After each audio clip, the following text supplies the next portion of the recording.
Coulomb's law in vector form.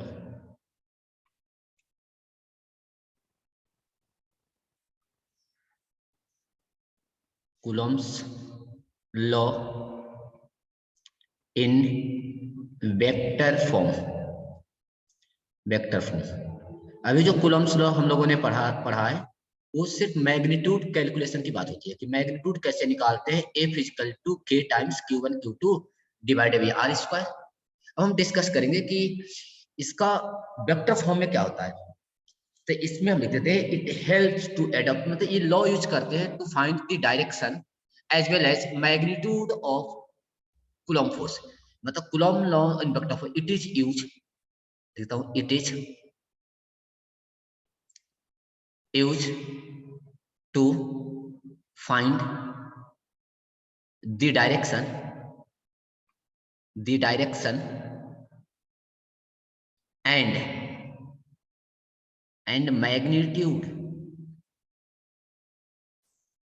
magnitude of electrostatic force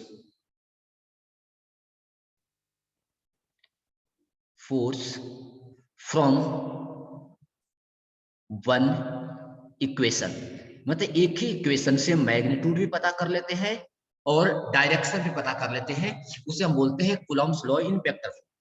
अब इसमें क्या होगा कि ऐसा हम लोग मान लेते हैं, लेट अस अज्यूम कर लेते हैं कि F12 जो है उसको हम लोग बोलते हैं force on one due to two. इसको बोलते हैं फोर्स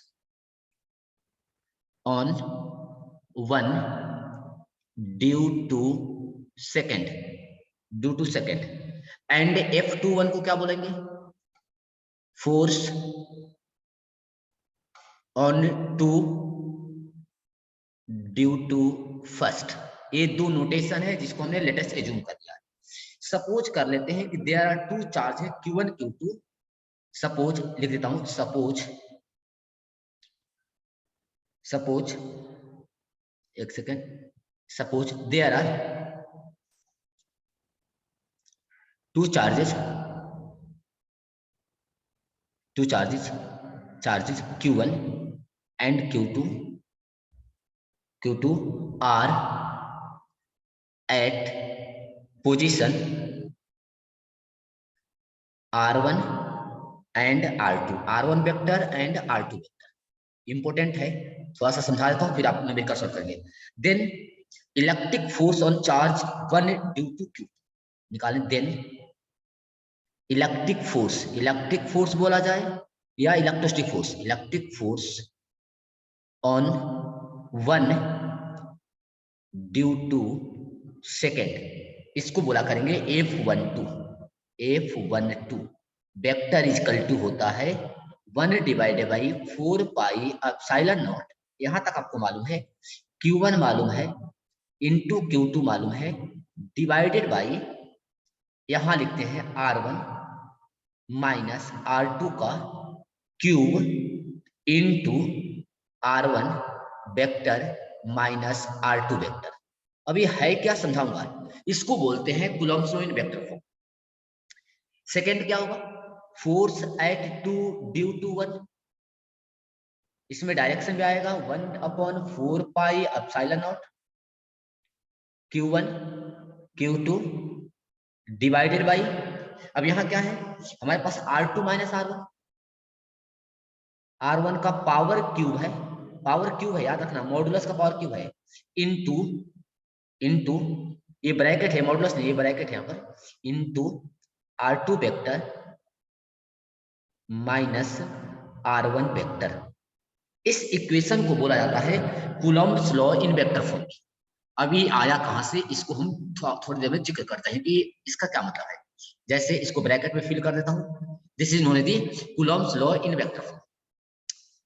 आइए इस बात को हम थोड़ा सा इधर से जिक्र करते हैं। ऐसे बेटा आप ऐसा मान लीजिए ना कि दो वेक्टर है, दो चार्ज है, एक्स वाई एक्सिस मान लेता हूं, दो चार्ज हमारे पास दे रखा है ऐसा, एक एक्स एक्सिस, एक आपको मान लेते हैं वाई एक्सिस, एक जेड एक्सिस। ये तब आएगा जब क्वेश्चन थोड़ा डिफिकल्ट होगा तो इसको यूज करेंगे, बताऊंगा क्यों। ये थ्री एक्सिस मान लिया मैंने, X Y Z, this one is the Y, इसको एक्स इसको जेड मान लिया, 0 ओरिजिन हो गया 0, x, y एंड z। यहाँ पे एक चार्ज है, एक चार्ज दिया हुआ है इस पॉइंट पे जिसकी वैल्यू है q1, एक चार्ज q1 है और एक दूसरा चार्ज यहाँ पे q2 है। दो चार्ज है q1 एंड q2। अब q1 q2 दे रखा है तो q इसका यहाँ से डिस्टेंस मतलब ओरिजिन से इसका पोजीशन वेक्टर है r1, ओरिजिन से इसका पोजीशन वेक्टर हो गया r1, अब ओरिजिन से इसका पोजीशन वेक्टर जो होगा वो हो गया r2। मतलब दो चार्ज का पोजीशन वेक्टर हमें मालूम है r1 एंड r2, ये हमें मालूम हो गया। अब r1 r2 मालूम है तो क्या लिख सकता हूँ, ये चार्ज q1 हो गया, ये चार्ज q, ये r1 पोजीशन वेक्टर है, r1 वेक्टर, ये r2 वेक्टर। हमें मालूम है पोजीशन कैसे निकालते हैं, सबको मालूम है कि अगर इसका कोऑर्डिनेट मालूम होगा, इसका कोऑर्डिनेट अगर मालूम है, मान लो x1 है, y1 है और z1 कोऑर्डिनेट इसका, इसका कोऑर्डिनेट हो गया x2, y2 एंड z2।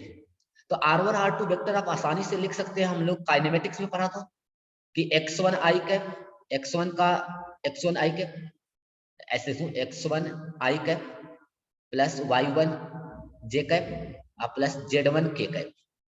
आपको मालूम है r1, r2 कितना लिख दूंगा, x2 i cap plus y2 j cap plus z2 k cap, ये लिख लूंगा जरूरत पड़ेगी तो।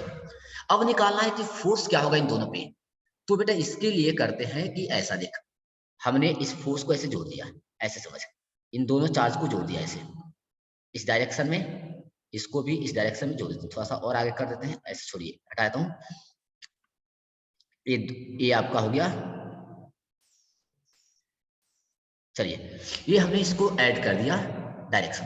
तो ये क्या होगा, एक फोर्स इधर लगेगा, अगर मान लो q1 q2 पॉजिटिव है तो इधर लगेगा F21 वेक्टर, इसके अलावा इधर लगेगा F12 वेक्टर, मतलब 1 पे 2 ने लगाया। तो ये जो ये डिस्टेंस जो मिलेगा r डिस्टेंस मिलेगा, इस डिस्टेंस को r मान लिया। तो according to triangle law of vector addition मैं लिख सकता हूँ कि r जो होता है वो r किसके बराबर होता है, दिस r इक्वल टू, मैं यहाँ लिख देता हूँ अलग कलर से, ध्यान से समझते रहना, बहुत डिटेलिंग है इस बात। r equal to vector r जो होगा, याद है दो डायरेक्शन का सम अपोजिट के बराबर होता है ऐसे। तो vector r equal to vector r1 plus vector r equal to हो जाएगा vector r2। Triangle law of vector addition, दो साइड का डायरेक्शन का सम तीसरे साइड के डायरेक्शन के अपोजिट के बराबर होता है। यहाँ से वेक्टर r मिल जाएगा, ये कितना हो गया r2 vector minus r1 vector, ये तो हो गया हमारे पास मैग्नीट्यूड। अब कहोगे सर r स्क्वायर रखना था तो r क्यूब रखा क्यों। अब हमें कूलम्ब्स लॉ अगर लिखना होता तो क्या लिखूंगा, F equal to F12 equal to k times q1 q2 divided by r का होल स्क्वायर होता है। अगर डायरेक्शन लिखना है इस पे तो यहाँ लिख दूंगा r12 का कैप, याद है वेक्टर कैप मल्टीप्लाई कर देते हैं तो वेक्टर बन जाता है, ये हो गया पहला कूलम्ब्स लॉ। अब R21 क्या होगा, R21 होता है यूनिट कैप, क्या होता है यूनिट कैप, पढ़ा है हमने कि यूनिट कैप होता है vector A divided by modulus of vector A, इसको यूनिट कैप बोलते हैं। तो यहाँ रख दीजिए R12 को क्या लिख सकता हूँ, लिख सकता हूँ ना R12 को R1 माइनस R2, देख इसको लिख सकता हूँ K Q1 Q2 divided by R square into R vector divided by modulus of R vector, समझिए ऐसे। तो नीचे क्या हो गया k q1 q2 divided by r cube into vector r, बस यही है कूलम्ब्स फोर्स। इसी को हम कूलम्ब्स फोर्स लिख रहे थे, इसको 1 2 हटाता हूँ क्योंकि जनरल बातें बता रहा हूँ आपको। 1 2 ये हो गया कूलम्ब फोर्स। यानी कूलम्ब फोर्स को अगर आपको मैग्नीट्यूड को वेक्टर में लिखना है तो क्या लिखा, k q1 q2 r cube into vector r। मुझे मालूम है कि r कितना होगा r2 माइनस r1 या r1 माइनस r2, यहाँ रख दूंगा यूनिट कैप। समझ में आया क्या वेक्टर फॉर्म में कैसे लिखा गया। हेलो जल्दी बताइए, आप लोगों को समझ में अगर आ चुका है तो चैट में मेरे को बताइए, या थोड़ा और रिपीट करना है तो मैं रिपीट करूंगा, जल्दी बताइए मेरे को चैट में, आप रिप्लाई कर सकते हैं किसी को डाउट है तो। चलिए मैं दोबारा इसको समराइज करता हूँ, स्क्रीनशॉट ले लीजिए, आप स्क्रीनशॉट लीजिए। Okay Riya and Lovely, okay दो बच्चे और बताएं एक बार। चलिए मैं इसको समराइज करूंगा अलग से, आप स्क्रीनशॉट ले लीजिए इसको, मैं क्लीन कर देता हूं। Vectors law, Coulomb's law vector form में क्या है? Coulomb's law in vector form में क्या प्रियांशी सर आ गया समझ में? ओके, देखिए हमने दो फॉर्मूला पढ़ा, एक पढ़ा हम ऐसे लिख सकते हैं कि Q1 Q2 divided by R cube into R12 का कैप, 1 2 वेक्टर, ऐसे ये 1 2 फोर्स के बारे में हो गई। अगर आपको F21 निकालना होगा वेक्टर फॉर्म में तो K Q1 Q2 divided by R cube, modulus में कोई फर्क ही नहीं पड़ता कि R21 लिखो या R12 लिखो, R21 का कैप, यह है कूलम्स लॉ। वेक्टर फॉर्म में दोनों फोर्स है F1 F2, दोनों का मैग्नीट्यूड बराबर है। F12 हमेशा बराबर होता है माइनस का F12 के, मतलब मैग्नीट्यूड में दोनों बराबर होते हैं, केवल डायरेक्शन अपोजिट होता है। या इसी को हम ऐसे भी लिखते हैं, एग्जाम में आया हुआ क्वेश्चन है, या ऐसे समझिए F12 vector equal to K times Q1 Q2 divided by R cube, R square, sorry R square, यहाँ लिख दिया R12 का कैप। अगर कैप है तो यहाँ आर स्क्वायर होगा, F21 equal to K Q1 Q2 divided by r का स्क्वायर इंटू R21 का कैप। ये डायरेक्शन के लिए यूज हो रहा है, तो ये भी वेक्टर कूलॉम्स लॉ, ये वेक्टर फॉर्म में, ये यूनिट वेक्टर के टर्म है, जनरल वेक्टर के टर्म है। तो इसको बोलते हैं R12 क्या है, R क्या है, R बराबर होता है R1 माइनस R2 का मॉडुलस, या R2 माइनस R1 कुछ भी लिख सकते हैं, और R2 माइनस R1 की मॉडुलस लेने से 1 2 और 2 1 में कोई फर्क नहीं पड़ता है यहाँ पर। तो ये आपका हो गया Coulomb's law in vector form. अब न्यूमेरिकल कैसे आएंगे, तो आप इसको स्क्रीनशॉट ले लीजिए, मैं आपको समझाता हूँ कि न्यूमेरिकल कैसे आते हैं इसमें। चलिए सारे बच्चों ने लिख लिया, यस या नो बताइए, यहाँ तक नोट कर लिया आप लोगों ने? चलिए मैं इस पे न्यूमेरिकल स्टार्ट करते हैं, क्लीन कर देता हूँ इसे, आप स्क्रीनशॉट ले लेना। आई क्वेश्चन नंबर 1, ओके रूपल नहीं समझ में आया, लवली समझ में आ गया, ठीक है रूपल समझ में आ जाएगा, वेट करें थोड़ा सा बेटा, वेट करें। क्वेश्चन नंबर 1 से किसी ने कहा ना कि दो चार्ज मेरे पास है, एक चार्ज है Q equal to 2 micro coulomb, कहाँ रखा गया है, इसका R1 कोऑर्डिनेट है, R1 दे रखा है 2, 3, 4 पे रखा गया है। सेकेंड चार्ज है Q2 equal to 3 micro coulomb, इसको रखा गया है कोऑर्डिनेट, जिसको R2 हमने बोल दिया, ये रखा गया है 4, 3 एंड 6, कारा find the electric force, electric force. ऐसे क्वेश्चन आ गए ना तो फिर आपको वेक्टर के बिना समझ में नहीं आएगा। क्यों नहीं समझ में आएगा, इसका रीजन जानते हैं, बहुत अच्छे से जानने की कोशिश करते हैं। रीजन क्या है बेटा, देख हम एक्स वाई बनाते हैं, पहले एक्स वाई बनाते हैं और समझने की कोशिश करते हैं। ये मेरा हो गया वाई एक्सिस, ये अपना हो गया एक्स एक्सिस, ये अपना हो गया जेड एक्सिस, ये अपना हो गया जेड एक्सिस, 3 एक्सिस तो बन के रेडी हो गया हमारी। अब क्यों हमसे डायरेक्ट सॉल्व नहीं होगा वो समझते हैं, डायरेक्ट सॉल्व क्यों नहीं हो रहा है समझते हैं। ये ओरिजिन है, एक चार्ज कहाँ पे है 3, 2, 3, 4, मतलब कहीं यहाँ हवा में होगी, हवा में, उस हवा को मैं ऐसे दिखाता हूँ, ये हवा मान लेता हूँ, एक्स वाई नहीं है ये वाई, ये एक्स और जेड तीनों कोऑर्डिनेट है, तो ये हो गया एक चार्ज यहाँ हो गया जिसका कोऑर्डिनेट है 2, 3, 4, और दूसरा चार्ज कहीं हवा में होगा यहाँ पे, जिसकी वैल्यू हो गई 4, 3 एंड 6, एक कॉमा रखा है। ये चार्ज का मैग्नीट्यूड मालूम है 2 माइक्रो कूलम, इस चार्ज का मैग्नीट्यूड मालूम है 3 माइक्रो कूलम। अब हमें फोर्स बताना है, तो एक लाइन में तो है नहीं कि हमें पता चल जाए कि भैया देख इसका ये दे रखा है, ये मेरे को मालूम है, हमें ये यहाँ देखो, ये हमें दिया दे रखा है, ये दो जगह चार्ज रखा हुआ है। अब हमें नहीं मालूम है ना कि ये एक्स फोर्स का डायरेक्शन किधर होगा, क्योंकि अगर दो चार्ज होते तो पता कर लेते हैं ना कि लेफ्ट में है कि राइट में है कि एक्स में है कि वाई में है कि जेड में है, ये तो तीनों डायरेक्शन में है। तो तीनों डायरेक्शन अगर है एक्स वाई में तो कभी भी आप कूलॉम फोर्स इसके हिसाब से नहीं निकाल पाओगे, इसके हिसाब से निकालना बहुत डिफिकल्ट हो जाता है। क्यों कि Q1 Q2 divided by are square.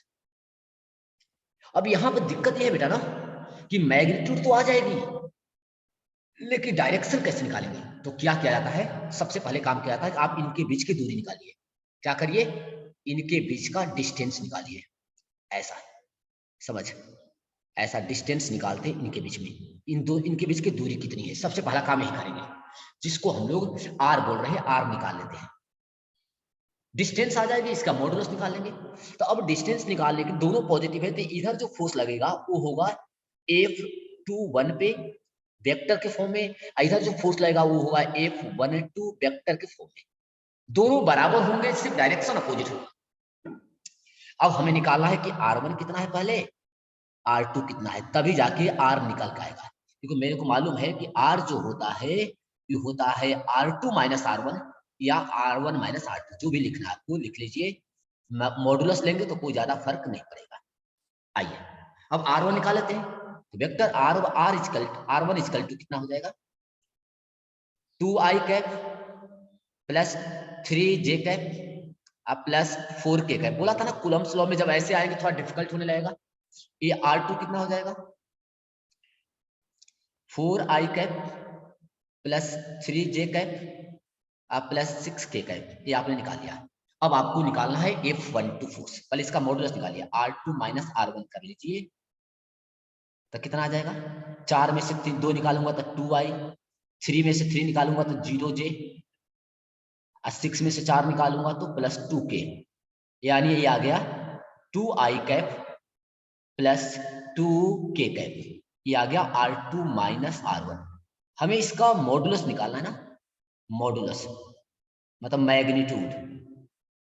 ध्यान से समझना, दोबारा बोलना मत किससे समझ में नहीं आया, बिल्कुल धीरे धीरे प्यार से सिखा रहा हूँ। 2 का स्क्वायर 4, 2 का स्क्वायर 4, 4 4 8 हो गया, यानी 2√2 मीटर आ गया। ये आ गया डिस्टेंस, मीटर में गया, ये डिस्टेंस आ गया। अब हमें निकालना है F12। चलिए वन बाय वन। किसी ने कहा कि F12 बताओ कितना होता है वेक्टर में। अब हम ऐसे लिखेंगे, देख K Q1 Q2 divided by R cube. F12 निकालना है तो यहाँ आपको निकालना पड़ेगा वेक्टर Q कर दिया, Q कर दिया तो यहाँ लिखो वेक्टर 1 2, ये वेक्टर 1 2 का मतलब क्या है कि R1 माइनस R2, ये आपको मल्टीप्लाई करना है, यहाँ से R1 माइनस R2 आ जाएगा। जब F2 निकालना होगा, F21 निकालना होगा, तो मैं क्या कहूंगा फॉर्मूले में, K Q1 Q2 divided by R cube into vector 2 1। ये 2 1 डायरेक्शन बताता है, 1 2 डायरेक्शन बताता है, ये इसका मैग्नीट्यूड हो गया। चलिए रख दीजिए सारा फॉर्मूला। अब R21 और R12 ये निकालना है, अब यहाँ निकाल लेते हैं। यहाँ पर R12 इसका मतलब होता है वेक्टर R1 माइनस R2, तब दोनों में से माइनस कर लीजिए, R1 में से R2 को, इसमें से इसको, तो माइनस 2i माइनस 2k, जे तो 0 हो जाएगा, ये हो गया R12 का वेक्टर। ऐसे ही निकालना है R21, ये हो जाएगा R2 माइनस R1। ये सारी बातें निकाल के इसमें रख देना है, ये आ जाएगा जो ऑलरेडी निकाला गया है 2i cap plus 2k cap. आप देख रहे हो कि सिर्फ माइनस का फर्क है दोनों में, बस डेटा यहाँ रख दीजिए।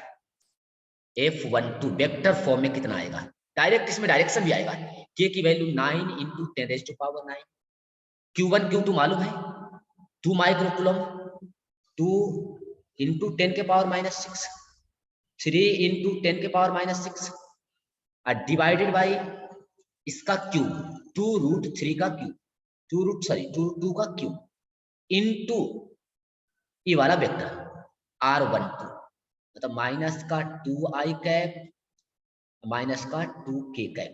ये आया हुआ जेई में क्वेश्चन ऐसे आते हैं। ये आज के जो टॉपिक पढ़ा रहा हूँ जेई का ही पढ़ा रहा हूँ, जेई में, नीट में थोड़ा कम आता है डायरेक्ट, तो बोर्ड में भी क्वेश्चन नहीं आया हुआ, लिखने को तो आता है कि वेक्टर फॉर्म में इसे नोट करिए, लेकिन ऐसे क्वेश्चन आएंगे एग्जाम में तो लिखेंगे। ये कितना होगा सॉल्व कर, 6 से 12 हो गया, 12 में से 9 निकाल दीजिएगा तो 3 हो जाएगा, 3 2 जा 6 into 9,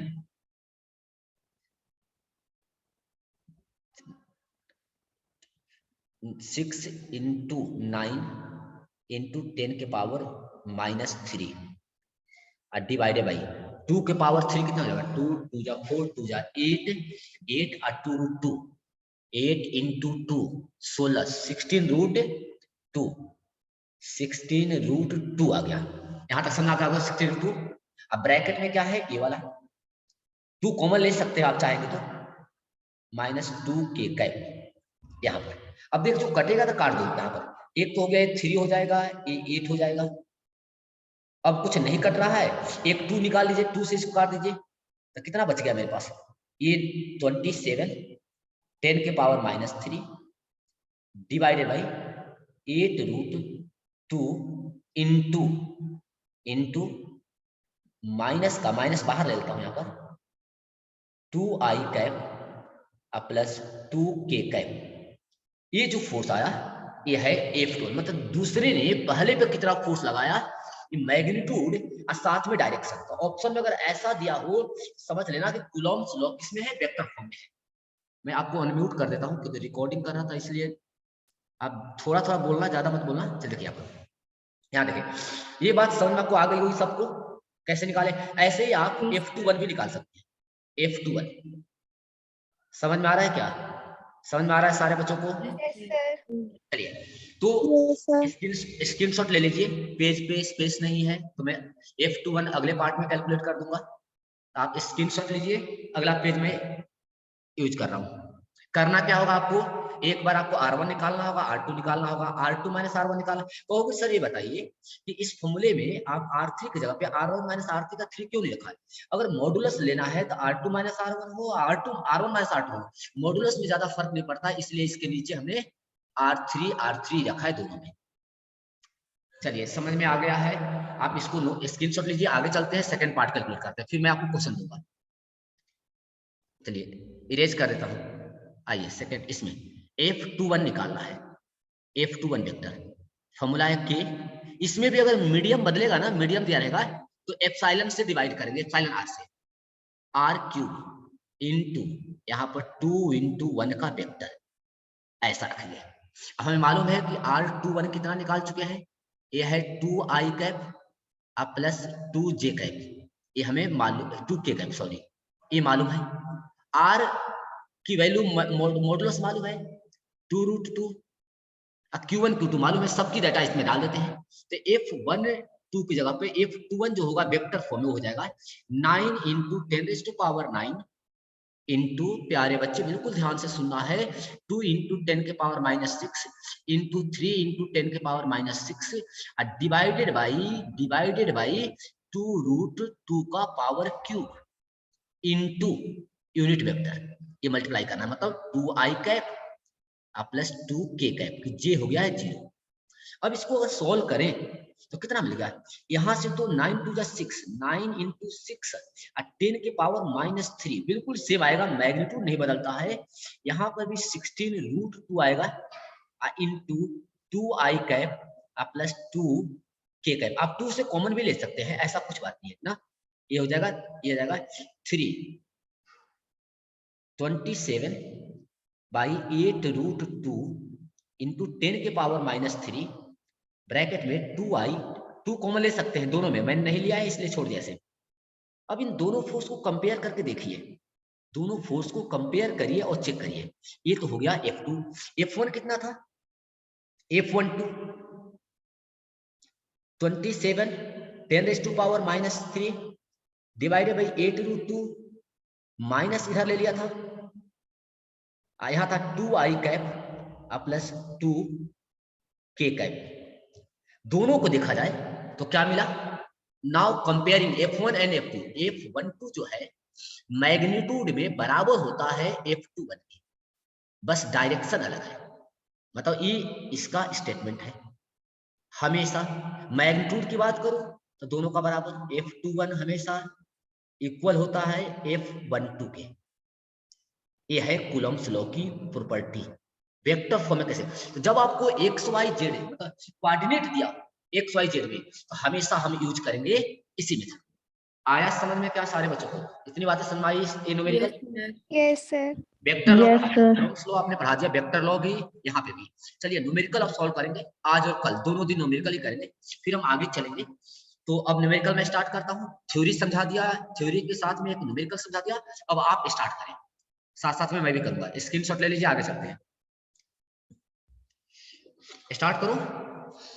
yes sir, yes sir. चलिए आइए इसको लोग अच्छे से इसको स्टार्ट करते हैं। चलिए हमारे पास दो चार्ज है ना, क्वेश्चन नंबर 2, दो चार्ज, पहले हम वेक्टर वाला काम करते हैं। दो चार्ज, किसी ने कहा कि Q1 की वैल्यू जो है ना, ये है 6 माइक्रोकूलम, ये है 2,0,3 इस जगह पे रखा हुआ है। अब Q2 जो चार्ज है वो है -3 माइक्रोकूलम, इसका कोऑर्डिनेट है 1,2,0। अगर आप find the force, find the electric force, electric force, 4 option आपको दिया रहेगा। तो आप भी ट्राई करें साथ में, मैं भी आपके साथ ट्राई करता हूं, ये थोड़ा टाइम बचते रहेगा, आप ट्राई करें जल्दी। और बच्चे कहाँ जुड़े हुए हैं, मैं मैसेज ग्रुप में डाल देता हूँ। कंपटीशन वाले बच्चे अगर नहीं आ रहे हैं तो फिर दोबारा रिपीट नहीं करूंगा, याद रखना, फिर रो दोगे आप क्लास में।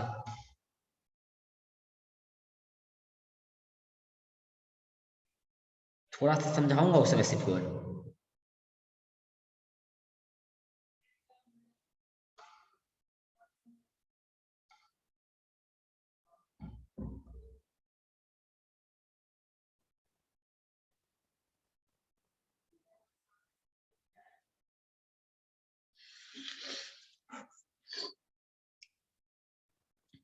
चले, सारे बच्चों ने ट्राई कर रहे होंगे, साथ में मैं भी करता हूं। अब चलिए, सबसे पहले आपको ज्यादा करना नहीं है, आपको लिखना है F1, जैसे न्यूमेरिकल सॉल्यूशन लिखना होगा ना बेटा, तो करना क्या आपको, आप निकालिए R12 की वैल्यू करते हैं, पहले निकालिए R1 वेक्टर। R1 वेक्टर आ गया 2i plus 3j, 3k, j की वैल्यू 0 होगी। R2 वेक्टर निकालिए, R2 वेक्टर कितना हो गया, i cap plus 2j cap, k की वैल्यू 0 है, ये समझ में आ गया। Q1 Q2 कितना देखा है, Q1 लिख देते हैं यहाँ पर 6 माइक्रो, मतलब 10 के पावर -6 कूलम, और Q2 आपके पास है, Q2 आपके पास है -3 इंटू 10 के पावर -6 कूलम, 6 कूलम यहाँ हो गया। अब चल देखता है, ये Q1 Q2 Q3 R1 R2 आ गया, इतनी बातें सब लोग लिख लेंगे। अब आपको करना क्या है, एक बार आपको निकालना है R12 वेक्टर। तो R12 क्या होगा, R1 माइनस R2, ये आपको निकालना है। यहां रख देते हैं 2i cap plus 3k cap minus का i cap plus 2j cap. आपको समझ में आ गया है क्या करना है, ये हो जाएगा i cap minus 2j cap plus 3k cap. समझ में आया क्या सबको, ये समझ में आ रहा है, एक बार आप रिस्पॉन्ड दिया करें। यस सर, यही है। Yes sir. चलिए ये आ गया समझ में। अब बेटा क्या करेंगे, ये इसीलिए मैं कहा था ना कि 11th की फिजिक्स स्ट्रॉन्ग होती जाएगी तो 12th में मजा आएगा, क्योंकि वेक्टर की जरूरत तो पड़ना ही हर जगह। ये आ गया R1, अब निकालेंगे R21 वेक्टर। R21 में R2 माइनस R1 करना है, तो 2 में से 1 घटाना है, तो 2 में से 1 घटाऊंगा तो शायद यही आएगा, माइनस का ही, इसका नेगेटिव कर देता हूँ, इसका नेगेटिव, प्लस का 2j और माइनस का 3k। समझ में आया क्या यहाँ तक, यस सर। चलिए यस सर। आइए ठीक है, यहाँ देखते हैं R2 बना गया। अब हमें मॉडुलस की भी रिक्वायरमेंट है, तो मॉडुलस आप इसका निकाल लीजिए, R चाहिए, R आप क्या करिए, R का मॉडुलस चाहिए मेरे को, तो आप R12 का मॉडुलस निकालिए, या आप R21 का मॉडुलस निकालिए, कोई फर्क नहीं पड़ता है इस पे, किसी का भी मॉडुलस, क्योंकि स्क्वायर करना है रूट में ना सबको, तो 1 का स्क्वायर करना है, 1 का स्क्वायर करना है, प्लस -2 का स्क्वायर करना है, प्लस 3 का स्क्वायर करना है। तो आपको जो मिलेगा यहाँ पर, इतना धीरे धीरे पढ़ा रहा हूँ, फिर भी अगर समझ में नहीं आएगा बेटा तो आप कॉन्सेंट्रेटेड नहीं हो। 4, उस सोल्यूशन की बात नहीं कर रहा हूँ, 9 मतलब फोकस्ड नहीं हो, ये हो गया रूट में 40, ये सारी चीजें आ गई। बस आपको एक फोर्स निकालना है और दूसरे में माइनस डालना है। अब हमारा आंसर, अब चलते हैं, अभी तक हमने क्या किया, सब कुछ रेडी किया न्यूमेरिकल सॉल्व करने के लिए। अब हमारे पास फॉर्मूला क्या आएगा, F इजिकल टू F12 निकालते हैं, K मीडियम है तो Q1 Q2 divided by R Q into R12 का वेक्टर, ये लिखना है बेटा। K आपको मालूम है 9 इंटू 10⁻⁹, Q1 Q2 6 और 3, नेगेटिव रखना नहीं है, नेगेटिव रखना नहीं है। क्यों नहीं रख रहा है कि मैं यहीं पर एक R12 रखा है, एक में R21 रखूंगा, तो R12 R21 यही बता दिया कि साइन कैसा है ना, नेगेटिव पॉजिटिव। चलो वेक्टर में रखना है ना, वेक्टर में इसको रख भी देते हैं। चल ठीक है, 6 इंटू 10, यहाँ नेगेटिव रख देते हैं, क्योंकि यहाँ नेगेटिव हम डायरेक्शन दिख रहे हैं ना, डायरेक्शन में नेगेटिव चाहिए। 3 इंटू 10⁻⁻6, यहाँ नेगेटिव रख देना वेक्टर वाले फॉर्म में, तो डायरेक्शन चेंज हो जाएगी यहाँ पर। R3 14 का क्यूब, 14 का क्यूब 14√14, समझ में आया होगा आपको। एक 2 बार स्क्वायर करूंगा तो Yes, रूट बाहर आ sir. जाएगा, 1 रह जाएगा। इनटू ये वाला वेक्टर मल्टीप्लाई करना बाकी रह गया है, तो मैं साइड में मल्टीप्लाई कर दूंगा, R12 वेक्टर। चलिए लिखते हैं इसको, फर्स्ट सॉल्व करके, टाइम लगता है इसको सॉल्व करने में। चलिए 6 6 12, 12 में से 9 निकल गया, ये हो गया -3, ये 6 से 18 हो गया, 18 और 9 इंटू 18 माइनस का इंटू 10⁻³ और डिवाइडेड बाई 14√14 इंटू R12 क्या है, I कैप -2J कैप, यहाँ कोई रूट निकलेगा नहीं बाहर, कोई कॉमन निकलेगा नहीं, तो ऐसे लिख देना है F12 vector equal to, solve कर लीजिए, 18 ये हो गया 7, ये हो गया 9, शायद अब कुछ कटना उतना है नहीं, तो 9 9 जा 81 10⁻³ डिवाइडेड बाई 7 रूट में 14। ये क्वेश्चन जेई मेंस में ही आएगा, बोर्ड में इस तरह का नहीं आएगा, तो आप इसको ध्यान रखना, ठीक है। इनटू ये वाला I कैप -2J कैप, इसको तो ले जाना है साथ में, ये डायरेक्शन बता रहा है K कैप, तो ये हमारा हो गया F21 की वैल्यू। ऑप्शन 4 ऑप्शन दिया रहेगा, मेरे को जेई का ऑप्शन याद नहीं है, एग्जाम में आया हुआ क्वेश्चन है, हम सॉल्व कर लेंगे। अब कोई F21 पूछे तो बस इसका उल्टा, F21 क्या हो जाएगा, मैग्नीट्यूड तो यही रहना है, बस ये माइनस हटा दीजिए, 81 देख ये माइनस है तो माइनस इसमें जाएगा तो माइनस को गायब कर देगा, 81 10⁻³ 7 रूट में 14, यहाँ माइनस नहीं आएगा, यहाँ क्या जाएगा, ये वाला लाइन देख, माइनस यहाँ पे है, ये माइनस इसमें जाएगा, समझ रहा ना, माइनस यहाँ हो गया, ऐसे माइनस से रख, चल ठीक है, ये रख देता हूँ, -I cap plus 2J cap -3K cap, R21 से मल्टीप्लाई कर दिया। अब माइनस को अंदर ले जाऊंगा, ये प्लस हो जाएगा, इसलिए मैंने लिखा दिया, ठीक है, ठीक है ना, राइट। चलिए तो ये आपका हो गया F21, दोनों का मैग्नीट्यूड बराबर है, डायरेक्शन केवल फर्क है, देखना, एक में इधर एक में इस डायरेक्शन में।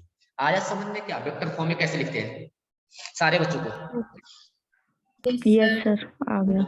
चलिए तो मैं घर के लिए क्वेश्चन देंगे, 2 क्वेश्चन, अगला क्वेश्चन स्टार्ट करते हैं, स्क्रीनशॉट ले लीजिए आप। After 2 minute Sir? रिज्वाइन। हाँ बोलिए, किसी को डाउट है, एनीवन हैव डाउट? सर इसमें आपने F21 में नेगेटिव साइन लिया और ऊपर भी दोनों में क्यों लिया है? बेटा देख लो ऊपर में, ये तो नेगेटिव जो आएगा इस माइनस की वजह से आएगा क्या, यहाँ पे तो माइनस आएगा, -3 और प्लस, यहाँ देखिए ये नेगेटिव, यहाँ देख रहा, जब इस फॉर्मूले में रखूंगा, चल मैं यहाँ लिख देता हूँ, डाउट है तो मैं इधर लिख देता हूँ। आपने कल कहा था जब फॉर्मूले में पुट करते हैं तो माइनस नहीं लेते charge. Okay okay okay okay, इस बात की जिक्र कर रहे हैं बेटा, जब हम ना ये वाला फॉर्मूला यूज करते हैं सिर्फ मैग्नीट्यूड कैलकुलेशन के लिए, K times Q1 Q2 divided by R, केवल मैग्नीट्यूड निकालना है, डायरेक्शन का जिक्र ना होना, तो हम ये कहते हैं कि सिर्फ मैग्नीट्यूड, पॉजिटिव को नेगेटिव को पॉजिटिव रखिए, पॉजिटिव को पॉजिटिव रखिए। अब मुझे मालूम है कि प्लस होगा एक माइनस होगा तो डायरेक्शन अट्रैक्टिव हो जाएगा, लेकिन यहाँ पर क्या है, डायरेक्शन भी साथ साथ में चल रहा है, इसलिए जो डेटा दिया हुआ है वो एज इट इज पुट करते हैं, मतलब क्या पुट करेंगे, as it is. Okay sir. आया समझ में क्या है तक? Yes sir. क्योंकि इसमें ऑलरेडी डायरेक्शन लिखा हुआ है, यहाँ डायरेक्शन अलग से नहीं बता रहे हैं, डायरेक्शन साथ में ही आ रहा है इसमें, तो ये है वेक्टर फॉर्म में Coulomb's law.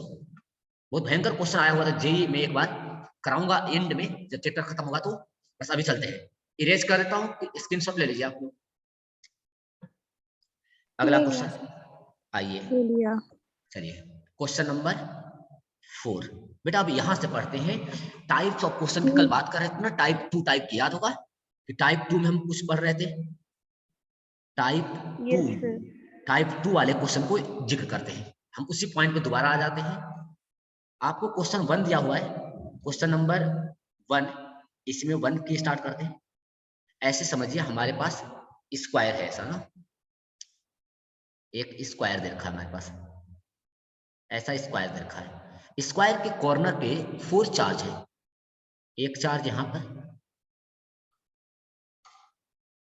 Second charge, third charge and fourth charge. ये 4 चार्ज दे रखे हैं। आपसे पूछा है कि बता